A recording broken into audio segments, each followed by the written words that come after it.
हम स्विट्ज़रलैंड में ल्यूसन में हैं और इसकी वजह यह है क्योंकि पाकिस्तान और कतर दोनों मिलके यूएस और ईरान का जो एमओयू साइन हुआ था उसकी कमेमोरेशन करने जा रहे थे।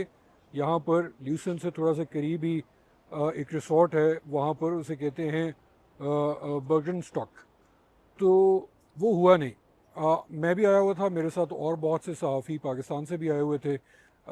लेकिन हम जब यहाँ पे पहुँचे तो हमें पता चला कि नथिंग्स हैपनिंग। फ़ाद साहब मेरे साथ मौजूद हैं, फ़ाद हुसैन, अनस मलिक भी मौजूद हैं। फ़ाद साहब मुझे ये बताइए कि पहले जब आप आ रहे थे तो क्या खदशा था ज़हन में कि हो सकता है कि ये ना हो, क्योंकि बहुत अनप्रिडिक्टेबल सा इनका बिहेवियर रहा है फॉर द पास्ट 4 मंथ्स।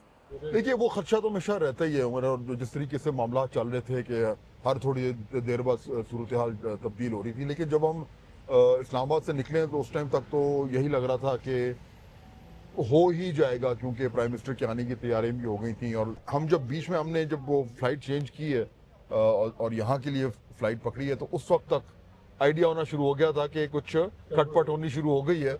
और अब ये हमने अगली अगली फ्लाइट पकड़नी है, वो पकड़े या इधर से ही जिसे कहते हैं कि बस कटाएं और वापस चले जाएं। तो अनस, आप ख़ास तौर पे आपको एक्सेस भी रही है आगे तक, आप अभी भी मुझे पता चला रिसोर्ट से हो गया आ रहे, तो ज़रा थोड़ा सा बताएं पीछे क्या चल क्या रहा था, वो was happening behind the scenes, और क्या हो क्या रहा था, हुआ क्या इनफैक्ट। देखें, दो तीन चीज़ें। जब तक हम इस्लामाबाद से जहाज़ पे बैठे थे उस वक्त तक ये खबर नहीं आई थी कि इलेक्ट्रॉनिकली एमओयू साइन हो गया है। वो एमओयू साइन होना मेरे ख्याल से वो टर्निंग पॉइंट था, क्योंकि पाकिस्तानी साइड ये एक्सपेक्ट कर रही थी, कतरी साइड भी एक्सपेक्ट कर रही थी कि इन पर्सन साइनिंग होगी। लेकिन जो मेरी अंडरस्टैंडिंग है, जो लोग इन्वॉल्व हैं उनसे बात करके, तमाम फरीक़ैन से, कि ये अमरीकी साइड का इनिशिएटिव था कि जल्द अज जल्द जो है वो एमओयू साइन किया जाए, क्योंकि उनको ये खदशा था कि शायद स्कटल जो है ये प्रोसेस किया जा सकता है किसी भी वजह से। फात साहब, आपके पास थोड़ा सा एनालिसिस चाहूँगा मैं। मुझे बताइए, ऐसा लग रहा था कि पाकिस्तान जो है ना वो इसको देख रहा है एज एन ऑप्टिक्स की एक अपॉर्चुनिटी, कि जितना उन्होंने पीछे सारा कुछ काम किया हुआ था, तो दिस वाज वन मोमेंट जिसमें कि पाकिस्तान थोड़ा हाईलाइट होता और वो इसको कैश इन कर सकता था। तो डू यू थिंक कि this is kind of an embarrassment for Pakistan कि ये नहीं हो सका और फिर वो मोमेंट लूज हो गया? नहीं, मेरे ख्याल में एम्बेरसमेंट तो नहीं है, क्योंकि उसमें पाकिस्तान का तो कोई रोल नहीं था कि ये नहीं हो पाया। वो ये साइनिंग नहीं हुई, उसमें हमें बहुत हद तक अंदाज़ा है कि दोनों साइड्स ने के क्या खदशात थे, और ईरान की साइड से शायद ये था कि इट्स टू सून।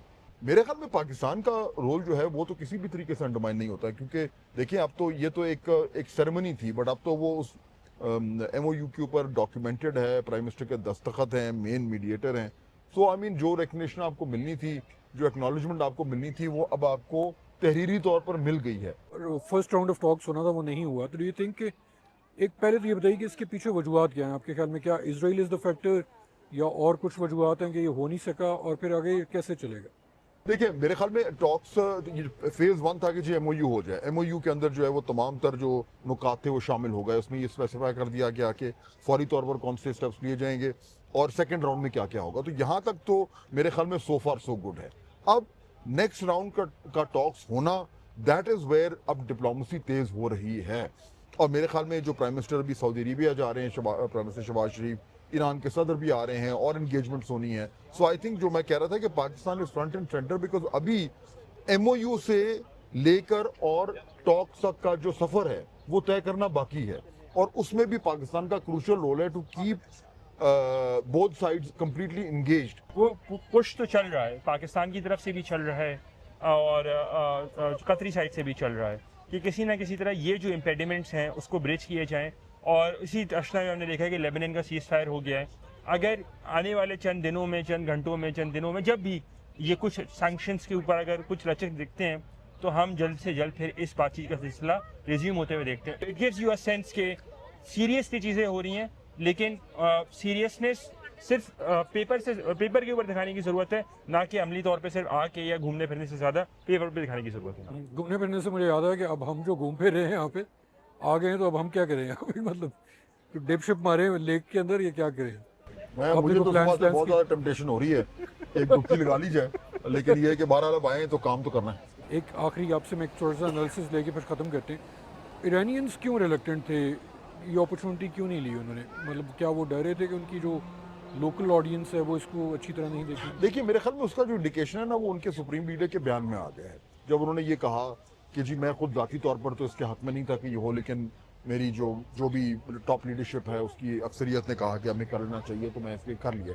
अब वो जो उनका मैसेजिंग है वो क्या है, वो यही है कि उन समेत बहुत सारे ऐसे लोग हैं जो अभी भी समझते हैं कि ये एग्रीमेंट जो है इससे ईरान की पोजीशन कमज़ोर हुई है, हालांकि ऐसा शायद नहीं है।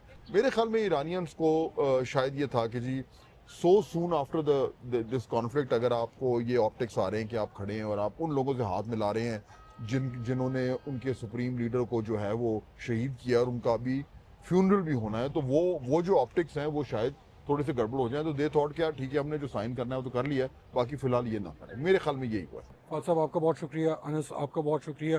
तो हम लोग कवर करने के लिए आए थे इन टॉक्स को, जो कि फर्स्ट राउंड यहाँ पे होना था स्विट्ज़रलैंड के अंदर, वो नहीं हो पाया।